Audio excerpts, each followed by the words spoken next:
Evangelho de João, capítulo 10. Chegamos à terceira expressão de Jesus, a terceira declaração de Jesus, em que ele se revela em que ele se apresenta como a perfeita revelação do Deus Criador de todas as coisas. O mesmo Deus que apresentou-se a Moisés, revela-se por meio de Jesus Cristo. O Deus soberano, o Pai eterno, expressou-se a Moisés dizendo: diga ao meu povo que eu sou o que sou. Se o meu povo quiser saber quem eu sou e o que eu faço, diga-lhes apenas: eu sou o que sou. Este eu sou guiou o povo pelo deserto. Este eu sou liderou o povo até chegar à terra prometida. Este eu sou interveio de muitas formas diante do povo, com milagres e provisões, dirigindo, guiando, iluminando o caminho do povo no deserto, ensinando o povo a confiar, a depender e a amar a Deus de todo o coração. Este mesmo Deus encarnou-se, tornou-se homem entre nós, e por meio de Jesus Cristo, revelado seu Filho, veio aqui e disse também: eu sou. Eu sou o pão da vida, e como pão da vida, ele é a provisão para a nossa caminhada. Ele diz: eu sou o pão da vida, aquele que come de mim nunca mais terá fome. Aquele que crê em mim jamais terá necessidades. E Jesus disse também: eu sou a luz do mundo. Aquele que crê em mim jamais andará em trevas. E agora Jesus vai, aproveitando mais uma vez o momento para ensinar e para revelar-se, logo após ter curado um cego de nascença, interpelado pelos religiosos de sua época, Jesus revela-se mais uma vez e usa pela terceira vez a expressão eu sou.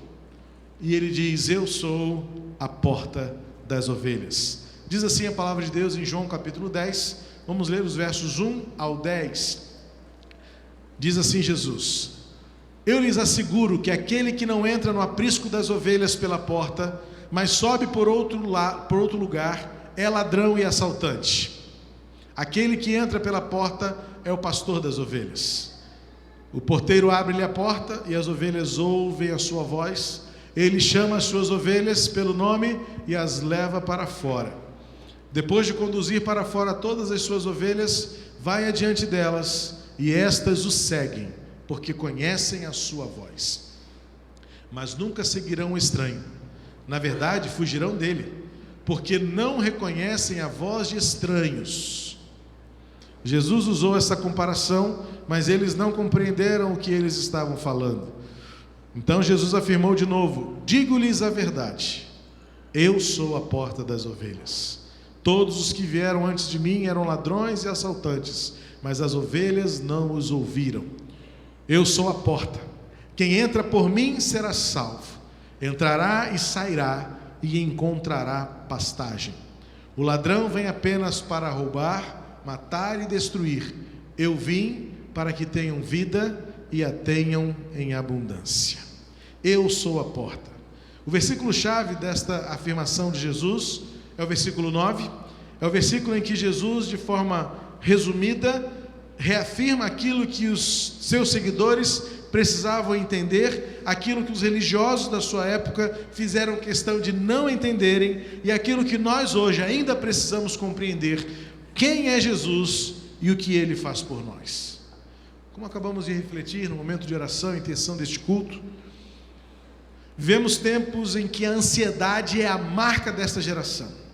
Essa semana, assistindo a uma das reportagens num dos telejornais, uma matéria falava que o mal do século, a ansiedade, tem gerado transtornos cada vez mais precocemente.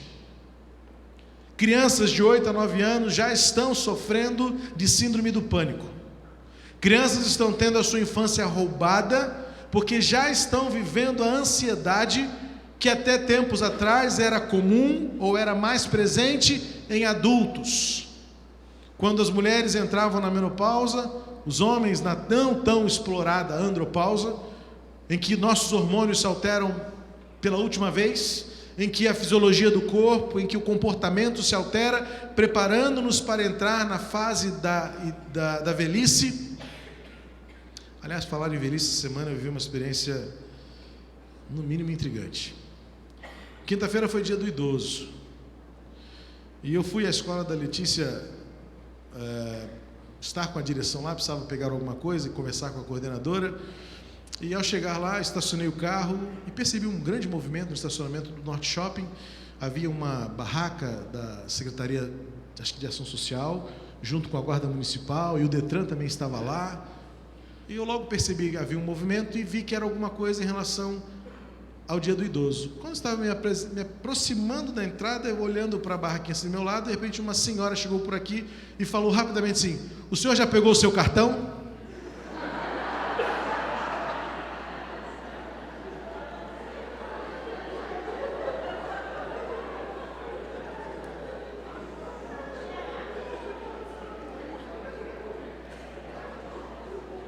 Quisera eu ter ficado em silêncio como eu estou agora, porque eu piorei a história. Sabe aquela reação instintiva que você tem quando alguém vem vender alguma coisa para você? Sabe o que eu respondi? Já sim, obrigado.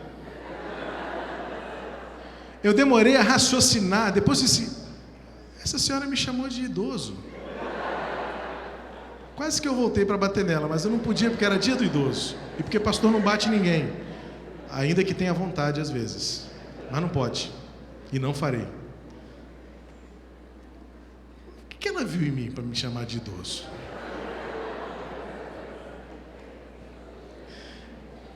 Eu fiquei traumatizado, irmãos. Eu não gostei disso. E ontem eu fui a um comércio ali perto de casa comprar uma peça para fazer uma manutenção em casa, e na minha frente estava um idoso. E nós chegamos juntos ao caixa para pagar. E ele ia me deixar pagar. Eu disse: não, por favor, o senhor primeiro, o senhor tem preferência. Eu sou muito jovem para passar à sua frente. Eu fiz questão de reafirmar que eu ainda não cheguei lá. Mas quando eu vi aquele senhorzinho, eu disse assim: o senhor na frente, e eu quero chegar na sua idade com esse vigor. Aquele senhor devia ter quase 90 anos. E ele estava ali viçoso, assim, vigoroso, mirradinho pela idade, muito bonitinho, velhinho. E aí, quando ele saiu, aí a caixa falou assim: que bonitinho, né? Eu falei assim: olha, quisera eu chegar na idade dele com esse vigor e com esse sorriso no rosto. Que senhor simpático, que querido. Queria levar para casa, mas eu já tenho um velho em casa, acho que não precisa de mais nenhum, né? Eu quero chegar naquela idade com a mesma alegria que eu vi aquele senhorzinho. Que você também, meu irmão, minha irmã, queira envelhecer bem, queira envelhecer feliz, abençoando os outros. É claro que você já aprendeu muito mais do que nós, mas nunca deixe de aprender coisas novas. Parabéns a você, idoso, pelo dia 1º, não é? Parabéns porque você tem a sua vaga garantida, o seu cartão. Eu ainda não peguei o meu, não, eu vou pegar ainda, mas ainda vou levar uns 20 anos para isso, não é? Eu espero chegar lá. Que Deus nos abençoe, portanto. Voltando ao que nós estávamos falando, a gente vive um tempo em que os problemas da fase adulta já estão alcançando os nossos filhos. Crianças que estão com sudorese, crianças com taquicardia, crianças com pressão alta, crianças com diabetes. O mundo está transtornado. Como eu disse há pouco, o mundo está tendo prazer em fazer o que é mal. As pessoas estão felizes porque estão maquinando a maldade contra o seu próximo, elaborando planos para prejudicar, para derrubar, para tirar do foco. E isso tudo gera em nós uma ansiedade, um descontrole. A vida está fora de controle. Mas enquanto nós não percebermos que de fato nós nunca teremos controle da vida, nós não saberemos como dar cabo dela. Porque quanto mais tentamos ter controle sobre as coisas e sobre as circunstâncias, nos deparamos com a realidade que menos controle temos. E diante de uma sociedade como esta que vivemos, em que as pessoas estão com ansiedade à flor da pele, preocupações com a conta bancária, preocupações com o diagnóstico médico, preocupações com os filhos, preocupação com a educação, preocupação com as contas a pagar, com a satisfação dos seus superiores, com o desempenho dos seus subordinados. Nós ficamos o tempo todo preocupados se a vida vai dar certo. E certa vez uma pessoa que tem o diagnóstico de ansiedade, um dia foi encontrada muito bem, e aí a pessoa perguntou: puxa, hoje você está bem, você não está depressiva, não está triste. Ela falou assim: hoje eu estou, mas eu já estou preocupado, porque sempre que eu estou muito bem assim, no dia seguinte eu estou muito mal. Ou seja, a ansiedade nos consome, que você não consegue nem viver o tempo da alegria, porque você está feliz, mas já está preocupado, porque amanhã você vai estar triste de novo. Isso é uma pessoa ansiosa. A ansiedade, o desânimo e a depressão são causadas pela constatação de que não há nada que você efetivamente possa fazer para controlar aquilo que está fora de você. E me parece então que esse texto me ajuda a cuidar da minha ansiedade. A figura que Jesus usa para declarar-se a porta das ovelhas me remete a um lugar onde eu possa vencer a ansiedade. Me remete a uma experiência que possa me dar a tranquilidade, a segurança de saber que, ainda que eu não tenha o controle, alguém terá. Queridos, a figura da ovelha é a mais perfeita que poderia ser usada. Claro, foi Jesus que usou, mas é a mais perfeita. Algumas semanas eu li uma notícia que me chamou a atenção pela riqueza ilustrativa que ela tem. Encontraram uma ovelha que estava perdida há alguns meses. O pastor não a encontrava há vários meses, e ela foi achada. E ela foi achada com a sua pelagem, que era 5 vezes o seu tamanho. A foto é impressionante, o tamanho daquela ovelha, por conta do tamanho da sua lã. Mas na notícia vem dizendo que os médicos veterinários encontraram por baixo daquela lã. Imagina, o comerciante disse: uau, tem lã aqui pra caramba, né? Vou ficar rico agora. Só que os especialistas disseram que aquela lã não servia para muita coisa, porque por baixo dela havia larvas, parasitas, insetos, um grande número de bichos que estavam comprometendo a saúde da ovelha, e que ela poderia morrer. A ovelha é o animal mais dependente, mais necessitado, mais sem capacidade de dar conta de sua própria vida. E é por isso que Jesus usa com tanta propriedade a referência a elas com relação a nós. Porque só experimenta a plenitude de quem Deus é quando nós nos colocamos como ovelhas. Se depender da gente, a gente fica perdido, com um bicho debaixo da lã, a ponto de morrer sozinhos e desamparados. E Jesus então vai, logo após curar o cego. É interessante porque Jesus cura o cego daquela maneira bem conhecida. Ele cospe no chão, faz uma lama, passa a lama nos olhos dele, e ele volta a ver imediatamente. E Jesus diz: então vá mostrar seus sacerdotes. Quando chega nos sacerdotes, eles falam assim: quem fez isso com você? Aí ele falou assim: olha, não sei, só sei que eu era cego e agora estou vendo. Os caras ficaram na dúvida, eles acharam impossível aquilo. Claro, era milagre. O que não se explica é milagre. E o que eles fizeram? Foram chamar os pais do menino. Foram lá e perguntaram: olha, esse jovem aqui está dizendo que ele era cego de nascença. É verdade isso? É interessante que quando a religião não consegue encaixar na sua teologia o que aconteceu, ela fica empolvorosa. É a maioria do que nós fazemos.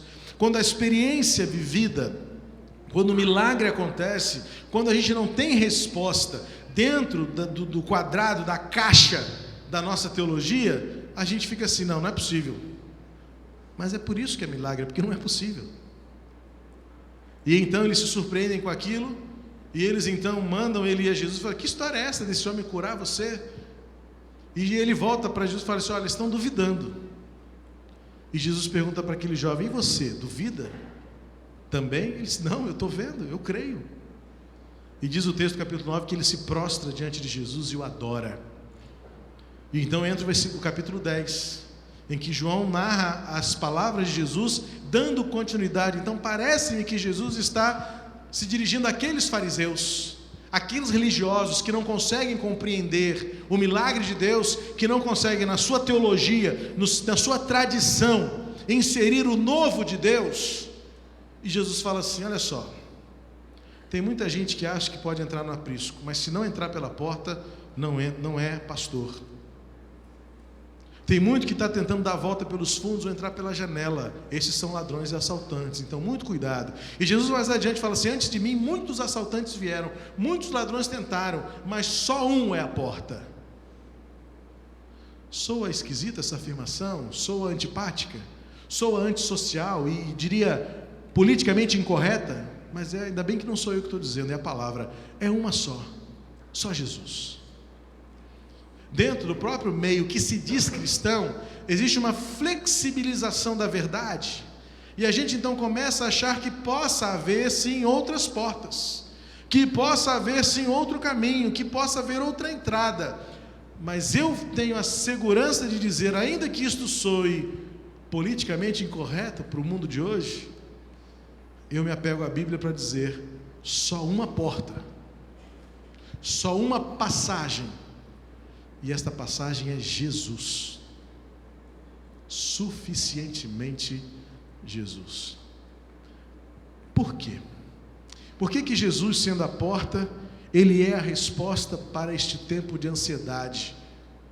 Como Ele pode ser a resposta para a dor da alma, para a enfermidade do espírito, que perdeu o controle, e agora é a hora de clamar ao Senhor? Jesus diz no versículo 9: eu sou a porta, e aquele que entrar por mim será salvo. Na verdade, seria mais amplo se nós, ao invés de traduzirmos por entrar, por passar. Porque logo seguindo o texto, Jesus fala de entrar e sair. Então, melhor do que entrar seria você compreender aqui que Jesus está querendo se referir àquele que passa por ele, que faz dele a sua passagem. Jesus, portanto, é a passagem pelo qual entrar e sair, se não for por ele, entrar e sair não faz nenhum sentido. E por que então Jesus, sendo a porta pela qual passamos, é para nós a resposta que precisamos para o tempo atual, para a nossa vida? Primeiro diz o texto: porque Ele nos dá salvação. Jesus está se referindo ao aprisco. Você leu lá no versículo 1, ele fala do aprisco. Aprisco não é o curral, aprisco não é o estábulo. Aprisco neste caso é porque as ovelhas vivem a maior parte do seu tempo no campo. Poucos eram naquela época, até hoje ainda no Oriente Médio, os pastores que recolhem suas ovelhas num determinado estábulo. Os pastores escolhem no campo pequenas cavernas que tenham apenas uma entrada e uma saída. Porque levar e trazer as ovelhas para longa distância é muito grande. Então o pastor vai cuidando das ovelhas enquanto elas pastam, enquanto elas bebem, e elas passam mais tempo no campo, praticamente todo o tempo no campo.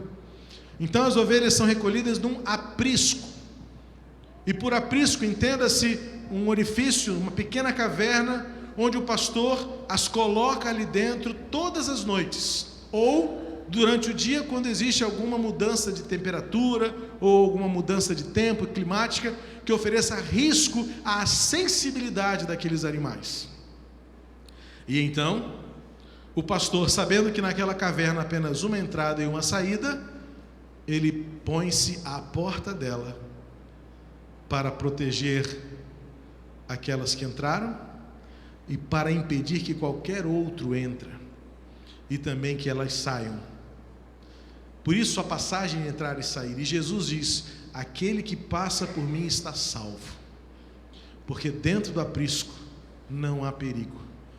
Eu estou na porta. Mas melhor do que estar na porta, ele vai completar e dizer: eu sou a porta. Melhor do que ser aquele que está na porta, ele diz: sou eu que faço o serviço completo. Porque se alguém apenas está na porta, ele pode ser removido, ele pode ser vencido, ele pode ser retirado. Mas Jesus diz: eu sou a própria porta. Ninguém entra e ninguém sai se não passar por mim. Por isso então Jesus diz: o aprisco é o lugar de salvação. Ainda que lá fora esteja risco, ainda que lá fora a ameaça seja grande, ainda que fora a ansiedade nos consuma, estar no aprisco de Cristo é o lugar de salvação. Ali estamos seguros do frio, do vento, da chuva, mas também das feras, porque ninguém passa para dentro se não for por Jesus. E Jesus continua dizendo: entrará e sairá e achará pastagem. As ovelhas de Jesus, que estão guardadas no aprisco de Jesus, têm da parte dele a garantia de que fora do aprisco encontrarão alimento por ele. Não se trata de sair a hora que você quer e ir buscar aonde você quiser. É por isso que Jesus vai completar, próximo estudo, vamos completar o capítulo 10, quando Jesus vai avançar na ideia e vai ampliar o conceito e vai dizer: não sou a porta, mas eu sou o pastor, o bom pastor. Mas por enquanto, para hoje, apenas o conceito de porta, aquele que guarda, que impede a entrada do ladrão, que impede a entrada da ameaça, que impede a entrada da morte, mas que também, como porta, comanda e controla a entrada e a saída para que nunca falte provisão. Que bênção descansar e saber que Jesus, como a porta, não deixará faltar o mínimo necessário para que você tenha a alegria de fazer parte do aprisco do Senhor, porque Ele dá pastagens. Como cantou Davi: o Senhor é meu pastor e nada me faltará. Ele me faz deitar em verdes pastos, leva-me calmamente, leva-me mansamente às águas tranquilas, refrigera minha alma, guia-me pela vereda da justiça. O salmista Davi é pastor e conhecia o pastor. E agora nós podemos também conhecer Jesus e saber que, como porta do aprisco, Ele nos garante a salvação e nos garante a provisão. Jesus é a resposta para o mal deste tempo, a ansiedade. Porque a ansiedade é a mente dividida, em que você se preocupa com o presente e está aflito com o futuro. Você olha para agora e acha que não vai dar conta. Você olha para o futuro e diz: já morri. Estar dividido é chegar à conclusão de que você não tem nenhum controle, então você precisa de alguém, e esse alguém é Jesus, a porta, que guarda o aprisco, que cuida de nós, que provê. A porta salva, a porta dá tranquilidade e descanso, sabendo que tudo do que precisarmos, Ele nos dará. E por último, no versículo 10, Jesus conclui dizendo o seguinte: tem gente que veio só para matar, roubar e destruir. Eu, porém, vim para que tenham vida e a tenham com plenitude, abundantemente. No contraste com o mundo, no contraste com aquilo que nos causa o desespero, no contraste com as experiências que nos causam tanto dano, Jesus diz: comigo você terá vida. E por que a adjetivação? Por que a complementação do vida abundante? É porque não é apenas existir. Alguns escolheram só existir. Alguns escolheram nascer e passar os seus anos gastando a sua vida. Mas com Cristo, nós temos uma vida que é plena, que significa, ainda que nos falte alguma coisa que nós tanto queríamos, nunca nos faltará nada do que precisarmos. Por isso Jesus é a resposta para a nossa ansiedade. Você pode crer nisso também? Jesus, como porta do aprisco, Ele nos salva, nos guardando de todo o perigo. Ele nos alimenta, conduzindo-nos a todo o pasto verdejante, para que nunca nos falte nada. E Ele nos segura, de forma que o mal que impera no mundo não consiga nos roubar a alegria da vida. Seja o que for que temos de enfrentar, com Jesus sempre valerá a pena viver no aprisco do Senhor. Entre no aprisco, passe pela porta, creia em Jesus, pois aquele que passa por esta porta nunca mais morrerá. Você pode fechar os seus olhos e agradecer a Deus, porque o Eu Sou revela-se como a porta que nos guarda, que nos sustenta, nos provisionando, que nos dá vida. Jesus Cristo, a porta das ovelhas. Obrigado, Senhor, porque Jesus Cristo é a porta que nos acessa ao teu grande e infinito amor. Por ele passamos, por ele entramos, e nele estamos garantidos que teremos paz e vida abundante.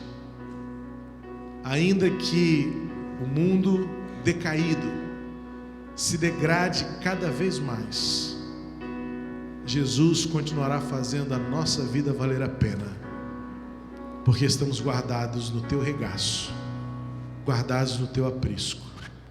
Obrigado, Senhor. Obrigado também porque nesta manhã celebramos o sacrifício que o Cristo fez por nós. Morreu na cruz e nos deu vida por meio do seu sangue, salvação por meio do seu sacrifício. Obrigado, Senhor, porque pela ceia, mais uma vez somos lembrados de que tudo que somos e o que temos é porque Cristo morreu na cruz. Existe uma cruz na história. E eu sou o pão da vida, o eu sou a luz do mundo e o eu sou a porta das ovelhas. Faz a tua obra acontecer em nós. Obrigado, Senhor. Bendito, glorificado e exaltado seja o teu nome nesta manhã, em nome de Jesus. Amém.